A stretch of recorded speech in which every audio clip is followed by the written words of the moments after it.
এই জন্য তিনি কোনো বিদ্যালয় বানাননি। মসজিদে ছাত্ররা আসতো, 10 দিন 20 দিন 1 মাস থাকতো, পড়ে যেত। যাও, আসো আসো। আমেরিকার শিক্ষা ব্যবস্থা এটা আছে, পাগলামি না করলে কোনো বুদ্ধিজীবী বুদ্ধিমান বিজ্ঞানী তৈরি হয় না। পাগলামি কি?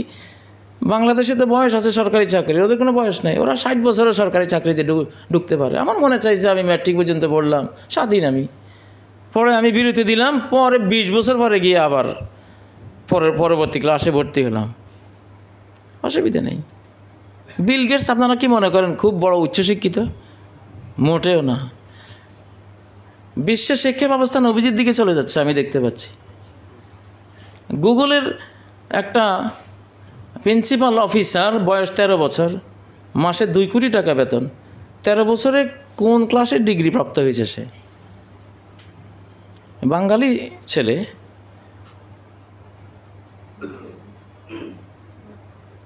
ইহুদিরা, ইসরায়েলিরা, এরা এদের শিশুদেরকে বিল্ডিং থেকে পাঠিয়ে দেয়, বরফ কাদা, ওখানে যাও, ওখানে খেলো। সারা গায়ে কাদা ময়লা মাখিয়ে, নিউ ইয়র্ক শহরে গিয়ে দেখেন ব্রুকলিন একটা জায়গা আছে, ওখানে শিশুরা কাদায় পানিতে পচা গলাতে সারাদিন দৌড়াদৌড়ি করে ময়লা হয়ে ফিরে আসে। এটাই স্বাস্থ্য। আর আপনি তো বলবেন, বাবা আমার কত টাকা পয়সা, কই যাও তুমি? আপনি তো মাটিতে পা রাখতে দেবেন না, পা রাখতে দেবেন না। শিক্ষা ব্যবস্থা কোথায়? নবীজির মধ্যে, মুহাম্মদুর রাসূলুল্লাহ সাল্লাল্লাহু আলাইহি সাল্লামের মধ্যে। আমার মনে পড়ে রবীন্দ্রনাথ ঠাকুরের করুণ কবিতার কথা। সেই সুমধুর স্তব্ধ দুপুর, পাঠশালা পলায়ন, ভাবিলাম হায় আর কি কোথায় ফিরে পাবো সে জীবন। পাঠশালা পলায়ন, কী পরিমাণ নির্যাতন মানব ব্রেনের উপরে পাঠশালায় হয়। গোলাম বানায়, বন্দি খাঁচায় আবদ্ধ করে রাখে, স্বাধীন কোনো শিক্ষা নাই। ওস্তাদ বক্তৃতা করবে, ছাত্র মুখস্থ করবে, না পারলে পিটুনি। এটাকে বলে ব্রেন বিরোধী শিক্ষা ব্যবস্থা। ব্রেনকে গোলাম বানিয়ে শিক্ষা দেওয়া হচ্ছে, এটা হয় না, ব্রেন নিতে চায় না। এই জন্য পাঠশালা পলায়ন সবার কাছে প্রিয় ছিল, আমার কাছে তো সাংঘাতিক প্রিয় ছিল। পাঠশালায় না যাওয়ার জন্য কত কৃত্রিম পেটের ব্যথা। বর্ষাকালে যাওয়ার সময় ইচ্ছে করে রাস্তা থেকে পানিতে পড়ে গিয়ে সব ভিজিয়ে, মা আমি তো পড়ে গেছি, আসলে কিছুই না। মানুষের যে ফ্রিডম, মানুষের যে একটা স্বাধীনতা, মানুষের মন মগজের স্বাধীনতা, মানব তৈরি সিস্টেমের জাঁতাকলে পড়লে এটা নষ্ট হয়। এই জন্য আমরা সবাই পাঠশালা থেকে কম বেশ পলায়ন পরতায় ছিলাম।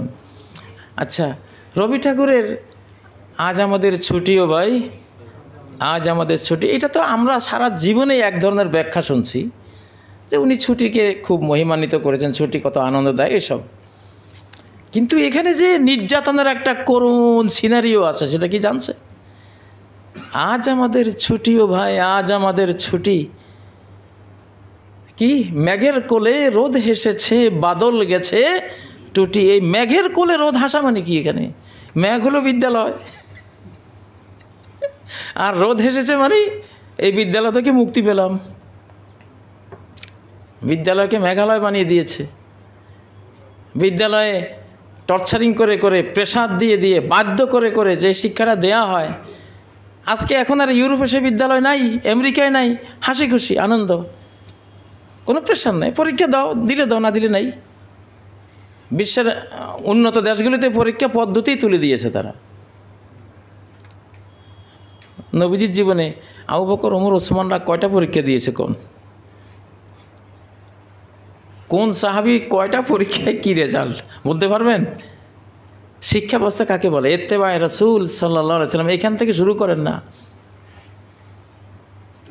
আমি রবি ঠাকুরের ছুটির কবিতা পড়ে আমি বুঝি যে বেচারা কত যে কষ্ট পেয়েছিল এই বিদ্যালয়, হায় হায়।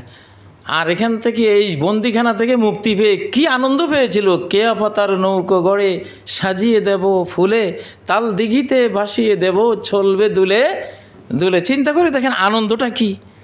কেয়া পাতার নৌকা বানানো কোন স্কুলে শিখেছে সে? তাল দিঘিতে ভাসিয়ে দেওয়ার ইচ্ছা তো না, কোথায় শিখেছে সে? সমাজ থেকে। ব্রেইন এটা নিয়ে চাঁদের দেশে যান, টোটাল শিখে নেবে। পাতাল তলে যান, শিখে নেবে। সাগরের তলায় যান ডুবোজাহাজ নিয়ে, শিখে নেবে। এটা অটোমেটিক অটো সেটিং দেয়া একটা সার্চ ইঞ্জিন আল্লাহ তাআলা আমাদেরকে দিয়েছেন। অতএব এই করোনাকালে কোনো মা কোনো বাবা এটা মনে করা ঠিক না যে বিদ্যালয় বন্ধ, আমার শিশু শিক্ষা বন্ধ। ভুল করবেন। আপনি শুধু একটু তেলাওয়াত করতে বসে যান, আপনি বাবা একটু তেলাওয়াত করেন, আপনার শিশু অটোমেটিক শিখে নেবে। আমার বাবার কথা মনে পড়ে, তিনি হাফেজে কোরআন ছিলেন। রিকশায় বসে পড়তেন, গাড়িতে বসলে পড়তেন, ট্রেনে বসে পড়তেন, খেতের কাজ করছেন পড়তেন। আমার ব্রেনে ওইটা ওই স্মৃতি, তা আমি ওইটা করি। বিদ্যালয় কানা খুলুকুহুল কোরআন, নবী সাল্লাল্লাহু আলাইহি সাল্লাম কীভাবে কোরআন শিক্ষা দিয়েছিলেন তার লক্ষ লক্ষ সাহাবী ছাত্র সমাজকে, কোনো বিদ্যালয় ছাড়া নিজেই জীবন্ত কোরআন হয়ে গিয়েছিলেন। নিজের যা জ্ঞান কোরআন থেকে আহরণ করে, নিজের যা আমল ইবাদত কোরআন থেকে আহরণ করেন, নিজের যা স্বভাব চরিত্র লেনদেন সব কোরআন থেকে আহরণ করছেন।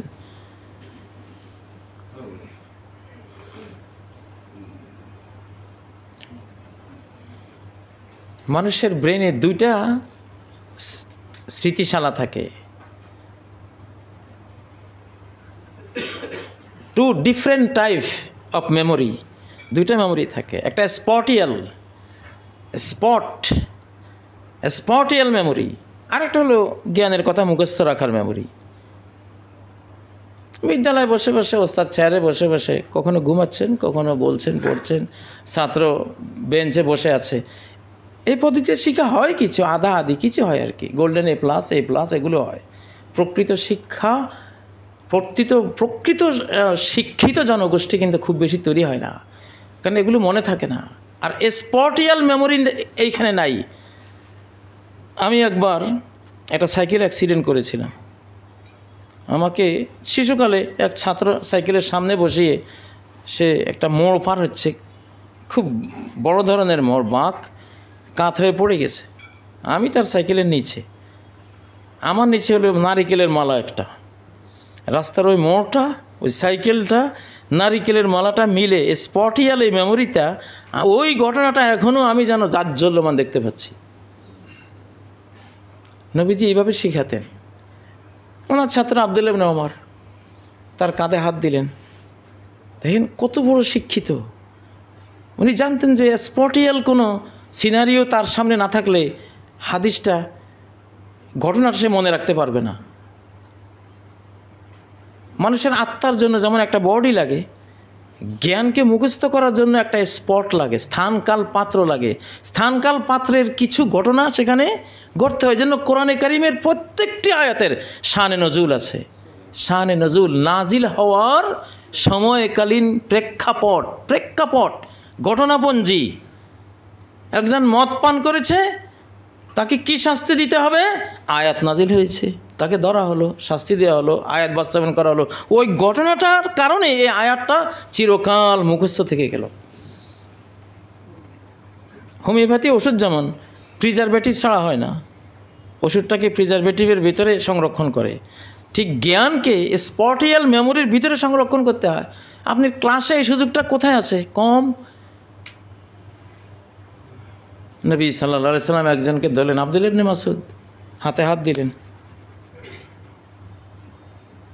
হাত দিয়ে ওনাকে আত্তাহিয়াতু লিল্লাহি ওয়াস সালাওয়াতু ওয়াত তাইয়্যিবাত এটা শিখালেন।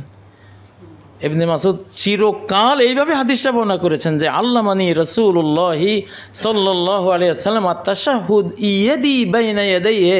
নবী সাল্লাল্লাহু আলাইহি ওয়াসাল্লাম আমাকে তাশাহুদ শিখিয়েছেন যখন আমার হাত তার দুই হাতের ভেতরে ছিল, মুসাফা করে এইভাবে শিখিয়েছেন। এই মুসাফাটা হলো একটা প্রিজারভেটিভ, এটা হলো একটা ঘটনা। এই ঘটনার কারণে ওনার আত্তাহিয়াতু চিরকাল মুখস্থ। আপনার কি মনে আছে কোথাও আপনি হয়তো অ্যাক্সিডেন্ট হয়েছেন, কেমনি একটা ছেলে আপনার সামনে দিয়ে দৌড় দিয়েছে আর আপনি মোটরসাইকেল ব্রেক ফেল হয়ে আপনি সহ পড়ে গেলেন, এমন হয় না? ওই ছেলেটার ওই দৌড়ের কারণে, আপনার ব্রেক ফেল হওয়ার কারণে ওই ঘটনা চিরকাল মুখস্থ থাকবে। এটা 10 বার মুখস্থ করতে হবে না বসে বসে বইয়ের পড়ার মতো। নবীজি এমনটা করতেন, হাসতেছেন। একটা যে কোনো, উনি তো থাকতেন স্পটে, অর্থাৎ এতক্ষণ এই বক্তব্যগুলি দিচ্ছি কেন? স্কুল কলেজ কখন খুলবে, বিদ্যালয় কখন খুলবে, এটা অনিশ্চিত। অনিশ্চিত কি না? তাহলে শিশুদেরকে কি করবেন? ওরা শিখবে না, আরও বেশি করে শিখবে, আরও বেশি করে শিখবে। ব্রেনকে স্বাধীন করে দেন। আপনি রাত্রে তাহাজ্জুদ পড়েন, আপনার শিশু দেখুক, একদিন সেও পড়বে। আপনি তেলাওয়াত করেন, একদিন সেও তেলাওয়াত করবে। কোথায় শিখবে না? শিশুরা সব কিছু শেখে। শিশু যে ছোট্ট শিশু, 2 বছরের শিশু দৌড় যে দিয়েছে, কার কাছে শিখেছে? সমাজ থেকে শিখেছে। সে যে একটা কুকুর দেখলে সে মায়ের কোলে ঝাঁপ দিয়েছে, এটা একটা শিক্ষা তো নাকি? শিক্ষা না? একজন আত্মীয় দেখলে হেসে দৌড়ে গিয়েছে, ভাই আসছে, কিছু একটা হাত মুষ্টিবদ্ধ কেন খুলবার চেষ্টা করছে, সবই তো শিক্ষা। শিক্ষা নয় কোনটা? এজন্য নবীজি গোটা সমাজকে বিদ্যালয় বানিয়ে দিয়েছেন। সমাজে তুমি যেখানে যাবা শিক্ষা আছে, প্রত্যেক মুরব্বীর কাছে শিক্ষা আছে, প্রত্যেকটা যুবকের কাছে শিক্ষণীয় আছে, প্রত্যেকটা নারীর কাছে শিক্ষণীয় আছে। গোটা সমাজটাকে বিদ্যালয় বানিয়ে দিয়েছেন। এই জন্য বলেছেন ইন্নান নাস মান রাআ মিনকুম মুনকারান ফালিয়ুগাইয়িরু বিয়াদি। সমাজে কোনো শিক্ষা বিরোধী, ইসলাম বিরোধী, আমাদের নৈতিকতা বিরোধী, আমাদের জ্ঞান বিরোধী যা দেখবা সাথে সাথে এটাকে মেছাকার করো, ডিলিট করো, নাহলে অনেকজনে শিখে ফেলবে। আজকের পাবজি, ফ্রি ফায়ার 180 কোটি শিশু দেখেছে। আমি কদিন আগে দেখলাম 180 কোটি।